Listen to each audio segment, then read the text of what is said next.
ഇന്ന് നമ്മളെ ഒരു മീൽസിന്റെ മെനു ആണ് കേട്ടോ കാണിക്കുന്നത്. നല്ല ടേസ്റ്റി ആയിട്ടുള്ള ഒരു പൈനാപ്പിളും വെള്ളരിക്കയും മോരൂട്ടാനും, അതുപോലെ മത്തങ്ങയും പയറും എരിശ്ശേരി, പിന്നെ അച്ചിങ്ങയും പടവലങ്ങയും മെഴുക്കുവരട്ടി, ഇതൊക്കെയാണ് നല്ല ചമ്മന്തി, ഇതൊക്കെയാണ് നമ്മളുടെ മെനു കേട്ടോ. അപ്പൊ നമ്മൾ ഒരു ഇഡ്ഡലി പാത്രത്തിലേക്ക് നമ്മൾ വെള്ളരിക്ക ഒന്ന് വാഷ് ചെയ്തിട്ട് ഇട്ട് കൊടുക്കുകയാണ് കേട്ടോ.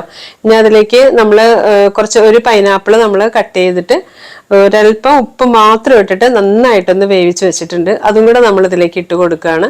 ഇത് രണ്ടും കൂടെ നന്നായിട്ടൊന്ന് മിക്സ് ആയിട്ട് വെന്ത് വരണം. അതിനാവശ്യത്തിനുള്ള വെള്ളം കൂടെ ഒഴിച്ചു കൊടുക്കുന്നുണ്ട്. നമുക്ക് ഈ ഒരു പാത്രം നിറച്ച് കൂട്ടാൻ വേണം കേട്ടോ.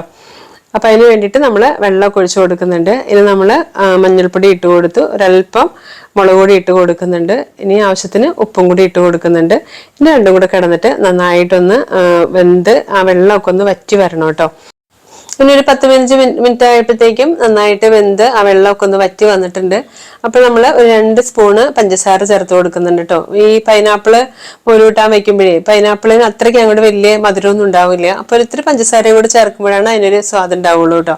ഇത് നമ്മൾ നാളികേരവും മോരും കൂടെ ചേർത്തിട്ട് തൈരും കൂടെ ചേർത്തിട്ട് ഒരല്പം ജീരകവും പച്ചമുളകും 2 കറിവേപ്പിലയും കൂടി ഇട്ടിട്ട് നന്നായിട്ടൊന്ന് അരച്ചെടുത്തിട്ടുണ്ട്. അത് നമ്മളിതിലേക്ക് ചേർത്ത് കൊടുക്കുകയാണ്. ഞാൻ ഇതിലേക്ക് ഇനി വെള്ളമൊന്നും ചേർക്കില്ല, മോര് മാത്രം ചേർത്തിട്ടാണ് കേട്ടോ ഇത് അരച്ചെടുക്കുന്നത്. നന്നായിട്ട് അരച്ച് ചേർത്ത് കൊടുക്കുന്നുണ്ട്. അപ്പൊ ഉപ്പ് പോരാൻ തോന്നിയപ്പോൾ ഞാൻ ഒത്തിരി ഉപ്പൊക്കെ ഇട്ട് കൊടുക്കുന്നുണ്ട്. ഇനി നന്നായിട്ടൊന്ന് പതഞ്ഞു വന്നാൽ മതി, തിളയ്ക്കണ്ട. അപ്പൊ ചെറിയ തീയിൽ വെച്ചിട്ട് ഞാനൊന്ന് ചൂടാക്കി എടുത്തിട്ടുണ്ട്. നന്നായിട്ടൊന്ന് പതഞ്ഞു വന്നിട്ടുണ്ട് കേട്ടോ. പിന്നെ ഇതിരിക്കുന്നതോറും ഇങ്ങനെ കുറുകി കുറുകി വരും കേട്ടോ ഈ ഒരു കൂട്ട. അപ്പൊ നമ്മളതിലേക്ക് കുറച്ച് വെളിച്ചെണ്ണയിൽ കടുക്, മുളക്, അതേപോലെ കറിവേപ്പില, ഉലുവ, കുറച്ച് മഞ്ഞൾപ്പൊടിയും കൂടെ ചേർത്തിട്ട് മൂപ്പിച്ച് ഒഴിച്ചു കൊടുക്കുകയാണ് കേട്ടോ. നല്ല സ്വാദാണ് കേട്ടോ ഈ ഒരു മോര് കൂട്ടാനായിട്ട്. എനിക്കിവിടെ ഈ മോര് കൂട്ടാനൊക്കെ ഒരുപാട് ഫാൻസ് ഉണ്ട്. അപ്പൊ ഇതുപോലെ ഒന്നുണ്ടാക്കി നോക്കിയിട്ട് എന്നോട് അഭിപ്രായം പറയണം കേട്ടോ.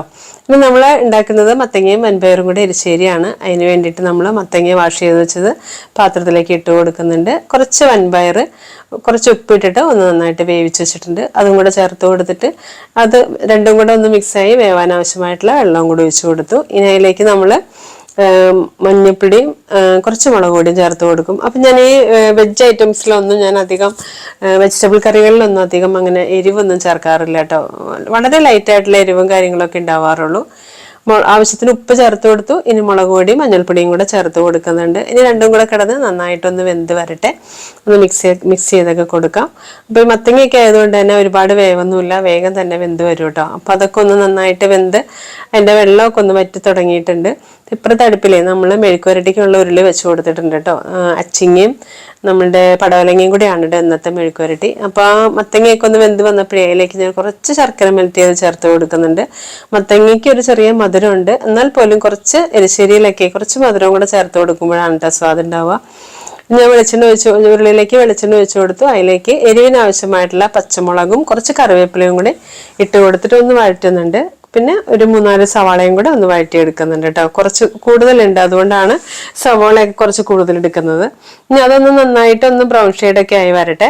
ബ്രൗൺ ഷെയ്ഡൊക്കെ ആയിട്ട് വരുമ്പോൾ അതിലേക്ക് നമ്മൾ മഞ്ഞൾപ്പൊടി മാത്രമേ ചേർത്ത് കൊടുക്കുന്നുള്ളൂ. ഇതിൽ നമ്മൾ മുളക് ചതച്ചതോ മുളക് പൊടിയോ ഒന്നും ആഡ് ചെയ്യണില്ല കേട്ടോ. ഞാൻ പച്ചമുളക് മാത്രമാണ് എരിവിന് വേണ്ടിയിട്ട് ചേർത്ത് കൊടുക്കുന്നത്. ഇനി ആ മഞ്ഞൾപ്പൊടി ഒന്ന് മൂത്ത് വന്നപ്പോൾ നമ്മൾ അച്ചിങ്ങയും പടവലങ്ങയൊക്കെ ഇട്ട് കൊടുത്തു. ആവശ്യത്തിന് ഉപ്പും കൂടി ഇട്ട് കൊടുക്കുന്നുണ്ട്. അപ്പൊ ഇത്രയേ ഉള്ളൂ കേട്ടോ. ഇനിയിപ്പോൾ ഇതിൽ കിടന്നിട്ട് ചെറിയ തീയിൽ കിടന്നിട്ട് നന്നായിട്ടൊന്ന് വലിഞ്ഞ് വരണം. അപ്പൊ മത്തങ്ങയൊക്കെ നന്നായിട്ട് വെന്ത് വന്നപ്പോഴേ നമ്മൾ അതിലേക്ക് കുറച്ച് നാളികേരവും ജീരകവും 2 കറിവേപ്പിലയും കൂടെ നമ്മളൊന്ന് ക്രഷ് ചെയ്തിട്ട് ഇട്ട് കൊടുക്കുകയാണ് കേട്ടോ. അപ്പൊ ഞാൻ ഇതേപോലെ അരപ്പ് ഞാൻ വളരെ കുറച്ച് ചേർക്കുള്ളൂ. പകരമായിട്ട് നമ്മൾ നന്നായിട്ട് തേങ്ങ ഫ്രൈ ചെയ്ത് ചേർക്കും. ഇനി നമ്മൾ തേങ്ങ ഫ്രൈ ചെയ്യാണ്. അപ്പൊ തേങ്ങ ചെറിയ തീയിൽ വെച്ചിട്ട് നന്നായിട്ട് വെളിച്ചെണ്ണയ്ക്ക് വെച്ചിട്ട് ഒന്ന് ഫ്രൈ ചെയ്തെടുക്കുന്നുണ്ട്. നന്നായിട്ടൊന്ന് ഇതായി വരട്ടെ. ഏറ്റവും കൂടുതൽ സമയം എടുക്കുന്ന ഒരു പ്രോസസ്സ് ഇതാണ് കേട്ടോ. ഈ തേങ്ങ വറക്കലാണ് എനിക്ക് ഏറ്റവും കൂടുതൽ സമയം എടുക്കുന്ന ഒരു പ്രോസസ്സ്. പക്ഷെ അത് നല്ല ക്ഷമയോടുകൂടി ചെറിയ തീയിലിട്ടിട്ട് വേണം വറുത്തെടുക്കാനായിട്ട്. അപ്പോഴത്തേക്കും നമ്മുടെ അച്ചിങ്ങയും പടവലങ്ങയൊക്കെ ഇവിടെ റെഡി ആയപ്പോഴത്തേക്കും ഒരല്പം വെളിച്ചെണ്ണ വെച്ച് കൊടുത്തിട്ട് ഓഫ് ചെയ്ത് കൊടുത്തു കേട്ടോ. ഇനി ഇത് നമ്മുടെ തേങ്ങയൊക്കെ ഒന്ന് ഫ്രൈ ആയി വന്നപ്പോൾ സൈഡിലേക്കൊക്കെ മാറ്റി വെച്ചിട്ട് കടുകും മുളകും കറിവേപ്പിലയും കൂടെ ഒന്ന് മൂപ്പിച്ചിട്ട് ചേർത്ത് കൊടുക്കുകയാണ്. അപ്പം ഇതും നല്ല സ്വാദുള്ള ഒരു എരിശ്ശേരിയാണ് കേട്ടോ. അപ്പൊ നമ്മുടെ എരിശ്ശേരിയുടെ ഇതും കഴിഞ്ഞു, മെഴുക്കുവരട്ടിയൊക്കെ ആയിട്ടുണ്ട്. പിന്നെ നമ്മൾ ഇവിടെ സോമൻ ചേട്ടൻ ചോറൊക്കെ ഒന്ന് വാർത്തെടുക്കുന്നുണ്ട് കേട്ടോ. ചോറ് റെഡി ആയപ്പോൾ ചോറൊക്കെ ഒന്ന് ഊറ്റിയെടുക്കുന്നുണ്ട്. അപ്പൊ ഞാനിവിടെ കുറച്ച് ചമ്മന്തിയും കൂടെ റെഡിയാക്കുന്നുണ്ട് കേട്ടോ. അപ്പോൾ ചമ്മന്തി നമ്മൾ മിക്സിയിൽ അരയ്ക്കുന്നത് കൊണ്ട് മാങ്ങയും കുറച്ച് തേങ്ങയും മുളക് പൊടിയൊക്കെ ചേർത്തിട്ട് ചമ്മന്തി അരച്ചതാണ്. അപ്പം അതൊന്ന് നന്നായിട്ടൊന്ന് മിക്സ് ചെയ്തെടുക്കുകയാണ് കേട്ടോ. നമ്മൾ മിക്സിയിൽ അരയ്ക്കുമ്പോഴേ അങ്ങനെ എല്ലാം കൂടെ ഒന്ന് മിക്സ് ആയി കിട്ടില്ലല്ലോ. അപ്പം നന്നായിട്ട് പ്ലേറ്റിലേക്ക് ഇട്ടിട്ടൊന്ന് മിക്സ് ചെയ്തെടുക്കുകയാണ് ചെയ്യണത്. പിന്നെ നമ്മുടെ ചോറൊക്കെ കൊടുത്തു വിടാനുള്ള സമയമൊക്കെ ആയിട്ടുണ്ട്.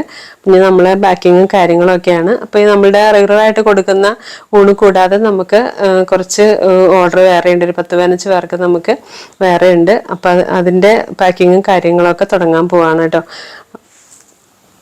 ഒരു 15 പേർക്കുള്ള ചോറാണ് കേട്ടോ നമ്മളിപ്പോൾ പാക്ക് ചെയ്തെടുക്കുന്നത്.